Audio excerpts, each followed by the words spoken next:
উপোসের উপকারিতা অর্থাৎ উপোস করলে আমাদের কি উপকার হয় এটি জানার আগে উপোস কাকে বলে সেটি জানা খুব প্রয়োজন। আমরা সাধারণত বিভিন্ন পূজা পার্বণে বা বিভিন্ন অনুষ্ঠান সম্পন্ন করার জন্য একটা নির্দিষ্ট সময় পর্যন্ত না খেয়ে থাকার যে প্রথা তাকেই উপোস বলে জানি। কিন্তু এই উপোসের অর্থ হলো উপবাস, অর্থাৎ মননে বা চিন্তনে যার আরাধনা করছি বা যে কাজ করছি তার কাছাকাছি থাকা। এখানে খাওয়া বা না খাওয়াটা গৌণ, মুখ্য বিষয় মন। কিন্তু আজ আমরা জানব ফাস্টিং বিষয়ে, যেটিকে আমরা উপোস বলেই জানি। ফাস্টিং বা উপোসের অনেক উপকারিতা যা আমাদের জীবন বদলে দিতে পারে। উপোস একরকম নয়, নানা রকম উপোস বা ফাস্টিং আছে, সেগুলো আমরা ভিডিওর শেষে জানব। সঠিকভাবে উপোস করতে গেলে এবং তার থেকে লাভ পেতে গেলে উপোস কত প্রকার এবং কিভাবে উপোস করা যায় সেটি জানাও কিন্তু খুব দরকার।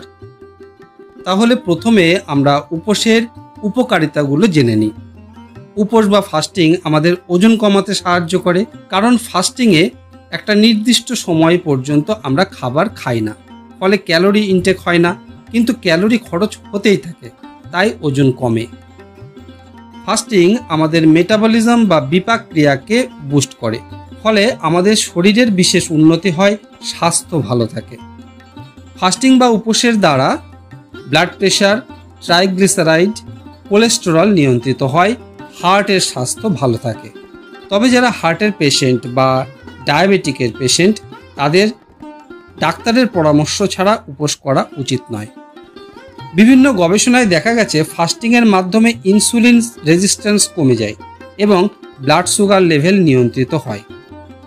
সঠিক পদ্ধতিতে উপোস বা ফাস্টিং করলে ডায়াবেটিস হওয়ার সম্ভাবনা অনেক কমে যায়। নিয়মিত ফাস্টিং হৃদরোগের সম্ভাবনা, ক্যান্সারের সম্ভাবনা ও রিউমাটয়েড আর্থারাইটিসের সম্ভাবনা অনেকটা কমিয়ে দিয়ে আমাদের একটি সুস্থ জীবন ধারণে সাহায্য করতে পারে। ফাস্টিং বা উপোসের দ্বারা ব্রেনের কার্যক্ষমতা অনেকটা বেড়ে যায়, ব্রেনের স্বাস্থ্য ভালো থাকে। নিউরোডিজেনারেটিভ ডিসঅর্ডার, যার দ্বারা নার্ভ নষ্ট হতে থাকে, অ্যালজাইমার ডিজিজ অর্থাৎ ভুলে যাওয়া রোগ এবং পার্কিনসন্স ডিজিজ হওয়ার সম্ভাবনা অনেক কমে যেতে পারে। মস্তিষ্কের কার্যক্ষমতা বেড়ে যাওয়াতে ক্যালকুলেটিং পাওয়ার বেড়ে যায়, খুব সহজেই নির্ভুলভাবে হিসাব করার ক্ষমতা বাড়ে, চিন্তা করার ক্ষমতা, কল্পনা করার শক্তি বাড়ে।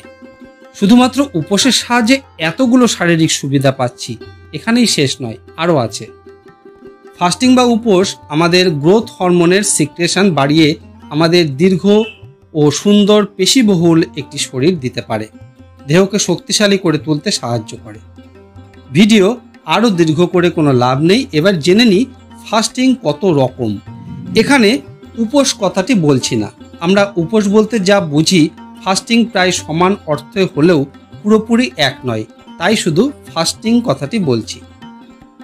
ওয়াটার ফাস্টিং একটি নির্দিষ্ট সময় পর্যন্ত শুধুমাত্র জল পান করে থাকা। যেমন ধরুন সকাল 6টা থেকে সন্ধে 6টা পর্যন্ত শুধু জল পান করে থাকা হলো, কিন্তু কোনো সলিড ফুড নেওয়া হলো না, এটি ওয়াটার ফাস্টিং। শর্ট পিরিয়ডের জন্য, যেমন একদিন বা দুদিনের জন্য শুধুমাত্র ফলের রস বা সবজির জুস করে পান করা, এটি হলো জুস ফাস্টিং। এবার বলি ইন্টারমিটেন্ট ফাস্টিং। এটি সম্পূর্ণ আমাদের ইচ্ছাধীন, যেমন আমরা একাদশী বা অমাবস্যা পূর্ণিমাতে উপোস করি, একটি নির্দিষ্ট সময় অন্তর অন্তর এটা করা হয়। আবার অনেকে সপ্তাহের একটি বিশেষ দিনে উপোস করেন। এই ধরনের উপোস বা ফাস্টিংকেই আমরা ইন্টারমিটেন্ট ফাস্টিং বলি।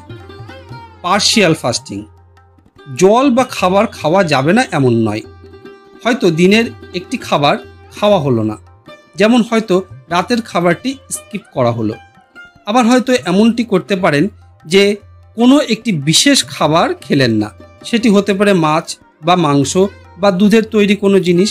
এই ধরনের ফাস্টিং হলো পার্শিয়াল ফাস্টিং। ক্যালোরি রেস্ট্রিকশন, এই ফাস্টিংয়ে ক্যালোরি কনজাম্পশনের উপরে বেশি নজর দেওয়া হয়। কোনো খাবার বাদ দেওয়া বা একটি বিশেষ খাবার বাদ দেওয়া নয়, এখানে দেখা হয় যে মিলটি খাওয়া হচ্ছে তার ক্যালোরি ভ্যালু কত। এই ক্যালোরি ভ্যালুকে কম করার চেষ্টা করা হয়। কেউ হয়তো 100 গ্রাম চালের ভাত খান, তিনি 100 গ্রামের চেয়ে কম 80 গ্রাম চালের ভাত খেলেন। 3টি রুটি খেতেন, 2টি রুটি খেলেন। সারাদিনে 2 পিস মাছ খেতেন, সেখানে 1টি মাছ খেলেন। এইভাবে ফাস্টিং, একেই বলা হয় ক্যালোরি রেস্ট্রিকশন ফাস্টিং। এবার আপনারা ভাবুন, ভেবে ঠিক করুন ফাস্টিংয়ের উপকার পাওয়ার জন্য আপনারা কোন পদ্ধতি বেছে নেবেন। আপনারা ভালো থাকুন, সুস্থ থাকুন। ধন্যবাদ।